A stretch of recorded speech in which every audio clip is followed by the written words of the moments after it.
अस्सलाम वालेकुम। मेरा नाम डॉक्टर मोमना है और आज की इस वीडियो में हम बात करेंगे मसल क्रैम्प्स के बारे में। मसल क्रैम्प्स यानी जिसे हम कहते हैं खिंचाव पड़ जाना या फिर आम जुबान में कड़ाइल पड़ जाना। ये क्या होता है और ये किन लोगों में होता है और इसको कब सीरियस लेना चाहिए और इसका फौरी इलाज क्या है, यानी ये फौरी कैसे ठीक किया जा सकता है, ये सब जानेंगे हम आज की इस वीडियो में और इस वीडियो को आपने एंड तक देखना है।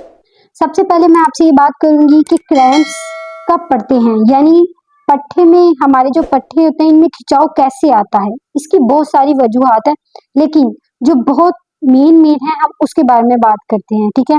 और ये किन लोगों में बहुत ज्यादा होता है। सबसे पहले हम बात कर लेते हैं कि किन लोगों में ज्यादा होता है।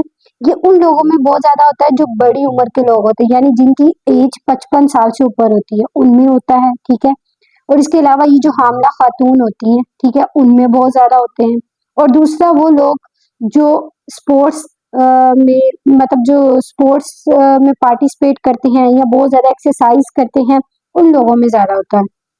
और इसके अलावा उन लोगों में ज्यादा होता है जो कुछ मेडिसिन ले रहे होते हैं, ऐसी मेडिसिन किसी और डिजीज के लिए, उसकी वजह से भी आपको क्रैम्प्स पड़ते हैं, ठीक है। अब ये सारे कॉजेज थे। अब इसमें क्या होता है कि अब मैं आपको बताती हूँ कि क्रैम्प्स होता क्या है, ठीक है। नॉर्मली क्या होता है कि हमारे मसल्स होते हैं वो मतलब नॉर्मली रिलैक्स होते हैं। जब आप मसल्स में कोई हरकत पैदा करते हैं या मसल्स को काम में लाते हैं तो उसमें क्या होती है, कॉन्ट्रैक्शन आ जाती है, ठीक है। वो वॉलंटरी होती है, वो आप खुद लाते हैं। अब क्रैम्प्स में क्या होता है कि आपकी खुद ब खुद ही कॉन्ट्रैक्शन, मसल खुद ब खुद कॉन्ट्रैक्ट होना शुरू हो जाते हैं। और इसमें ये होता है, ये कॉन्ट्रैक्शन ज्यादा देर तक रहती है, ठीक है। मसल इसमें क्रैम्प्स में ये होता है, मसल आपके आसानी से रिलैक्स नहीं होते, ठीक है। अब सबसे पहले हम आ जाते हैं इसके कॉजेज पे। अब इसके कॉजेज क्या हैं। सबसे जो 40 to 45% लोगों में देखा गया है, इसका जो कॉज है वो इडियोपैथिक है। इडियोपैथिक का मतलब ये है कि इसकी असल वजह नहीं पता लगी कि ये क्यों होता है, ठीक है। इसको हम इडियोपैथिक कहते हैं। उसके अलावा डिहाइड्रेशन, दूसरी वजह है डिहाइड्रेशन। जो लोग पानी कम पीते हैं उनमें होता है। वो लोग जिनमें पोटाशियम और मैग्नीशियम की कमी हो, उन लोगों में होता है। उसके अलावा वो लोग जो वाइटामिन, जिनमें वाइटामिन की कमी हो, जैसे वाइटामिन B12, वाइटामिन डी और ई, उन लोगों में होता है। उसके अलावा कुछ लोग जो मेडिसिन यूज कर रहे होते हैं जैसे कि डायूरेटिक्स, उन लोगों में होता है, ठीक है। उसके अलावा और भी मेडिसिन है, ये मैंने आपको बता दी है, ठीक है। अब अब हम बात करते हैं कि मसल क्रैम्प्स आपको जिस्म के किस हिस्से में पड़ता है। ये आपको जिस्म के पूरे जिस्म में कहीं पे भी पड़ सकता है, लेकिन कुछ मोस्टली जगह ऐसी है जहाँ पे ये बहुत ज्यादा लोगों को होता है, जैसे कि टांगों पे काफ मसल्स में, यानी टांगों के पिछले हिस्से में, ठीक है। काफ मसल्स में, थाई में, हैमस्ट्रिंग्स मसल्स होते हैं हमारे, वहां पे पड़ता है। बाजू में बहुत ज्यादा पड़ता है, ठीक है। ये जगह जहाँ पे लोगों को बहुत ज्यादा मोस्टली देखा गया है। इसमें क्या होता है कि जब क्रैम्प्स पड़ता है तो इसमें हमारे जो, यानी जो हमारे पट्टे होते हैं ना, वो खिंच जाते हैं। और उसके साथ क्या होता है, मसल खिंच भी जाता है और दर्द भी बहुत ज्यादा शदीद किस्म की दर्द होती है। क्या होता है कि जब आप मूवमेंट करते हैं, हरकत करते हैं, तब आपको मूवमेंट करने में भी प्रॉब्लम होती है, मूवमेंट नहीं होती, शदीद दर्द की वजह से आपसे आपका पाँव या बाजू नहीं हिल पाता, ठीक है। और अक्सर देखने में आया है कि अगर तो ये टांग में पड़ जाए ना तो लोगों से चलना मुश्किल हो जाता है। इसी तरह क्या होता है कि जो क्रिकेटर्स वगैरह होते हैं, फुटबॉलर्स वगैरह, इनको क्या होता है, जब ये मैच के दौरान अक्सर खेल रहे होते हैं, आपने देखा होगा कि इनको खिंचाव पड़ता है, मसल में कड़ाल पड़ता है, ठीक है। और वो गिर जाते हैं वहीं पे, ठीक है। और फिर क्या होता है, फिजियोथेरेपिस्ट आता है, उनको फिजियोथेरेपी की जाती है, फिर आहिस्ता आहिस्ता उनका मसल ठीक होता है। इसी तरह मसल क्रैम्प्स की और भी बहुत सी किस्में हैं, लेकिन ये जो मेन थी वो मैंने आपको बता दी है। अब क्रैम्प्स क्या होता है कि क्रैम्प्स जब उन लोगों में ज्यादा पड़ता है जो क्या करते हैं कि बहुत ज्यादा अचानक से हैवी एक्सरसाइज कर लें, ठीक है। खुद को वार्म अप किए बिना ही हैवी एक्सरसाइज कर लें।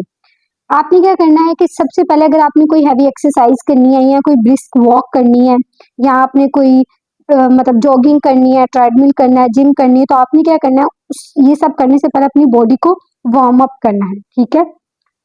अगर आप खुद को वार्म अप नहीं करते तो इससे क्या होता है कि आपके पट्टे में स्पैज्म पड़ जाता है, ठीक है। इसलिए जरूरी है कि अगर आपने कोई हैवी एक्सरसाइज करनी है, ये जॉगिंग वगैरह करनी है, तो पहले अपनी बॉडी को वार्म अप करें, ठीक है। इतना खुद को वार्म अप करें कि आपको हल्का हल्का पसीना आने लग जाए, ठीक है। ये एक वजह है, अगर आप इस पे अमल करेंगे तो आपके क्रैम्प्स आपको नहीं पड़ेंगे और आपको क्रैम्प से निजात मिल जाएगी, ठीक है। ये कुछ मेन चीजें हैं, इसका आपने ख्याल रखना है। दूसरी जो वजह हमने बात की डिहाइड्रेशन की, इसमें क्या होता है कि अगर जो लोग अक्सर इनमें क्या होता है कि अगर जो पानी जिन लोगों में पानी की कमी हो जाती है ना, तो उसके साथ क्या होता है उनकी नमकियात की कमी हो जाती है, जिसमें क्या आ जाता है पोटाशियम और मैग्नीशियम, इनकी कमी होती है तो क्या होता है बंदे को डिहाइड्रेशन होती है। ठीक है, ये दूसरी ऐसी चीजें हैं, अगर ये बॉडी में कम हो जाए पोटाशियम और मैग्नीशियम तो आपकी बॉडी में क्रैम्प्स पड़ने लग जाते हैं।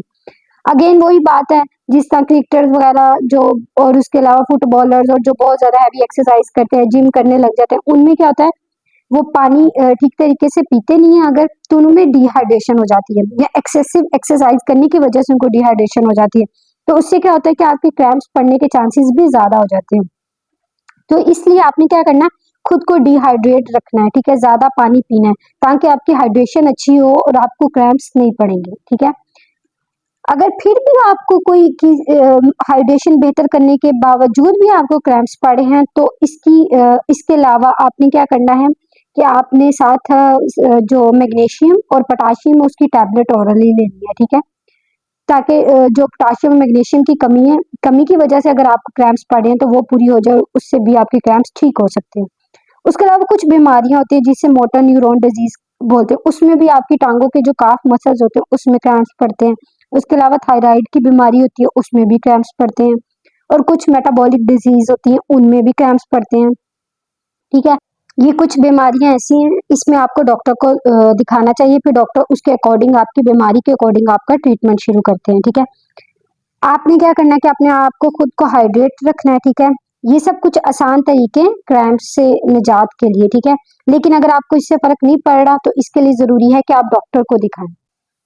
आप इसके ट्रीटमेंट पे आ जाते हैं कि आपने क्या करना है, जिस मसल में आपको क्रैम्प पड़ा है उस पे आपने मसाज करना है। ठीक है, उसको दबाना है 2-3 मिनट तक। ठीक है, उसके अलावा अगर टांगों के मसल्स पे आपको क्रैम्प्स पड़ा तो आपने अपनी टांगों को हरकत में लाना है। ठीक है, उस पे वजन डालना है। ठीक है, पाँव को हरकत में लाना है। ठीक है, उसके अलावा आप क्या कर सकते हैं, आइस पैक वार्म पैक जो होते हैं वो भी लगा सकते हैं जहाँ पे आपको मसल क्रैम्प पड़ा है, इससे भी देखा गया है कि रिलीफ होता है पेशेंट्स को। ठीक है, और उसके अलावा अगर डिहाइड्रेशन की वजह से क्रैम्प्स है तो आपने पानी का इस्तेमाल ज्यादा से ज्यादा करना है। उसके अलावा विटामिन कैल्शियम और जो विटामिन डी होते हैं आपने इनकी टैबलेट्स लेनी है। ठीक है, ये था इसका ट्रीटमेंट।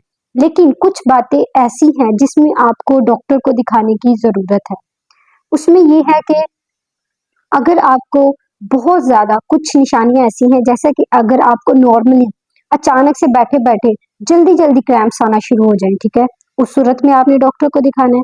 और दर्द की शिद्दत इतनी बढ़ जाए कि आप मेडिसिन भी लें फिर भी आपको आराम ना आए, उस सूरत में भी आपने डॉक्टर को दिखाना है। उसके अलावा अगर आपको पहले तो सिर्फ एक पाँव पे क्रैम्प्स पड़ जाए, उसके अलावा दूसरे टांग पे भी शुरू हो गए, उसके साथ आपके पाँव भी सुन होना शुरू हो गए और आपकी स्किन में भी चेंजेस आना शुरू हो गई, ये कुछ चीजें हैं। ये सीरियस बीमारी की अलामत है। इस कंडीशन में आपने डॉक्टर के पास जाना है ताकि डॉक्टर भी आपको इन्वेस्टिगेट करे और उसके अकॉर्डिंग आपका इलाज शुरू करे। ये थी हमारी आज की वीडियो। अगर आपको पसंद आई हो तो इसको लाइक करें, शेयर करें और मेरे चैनल को सब्सक्राइब करें। Thank you.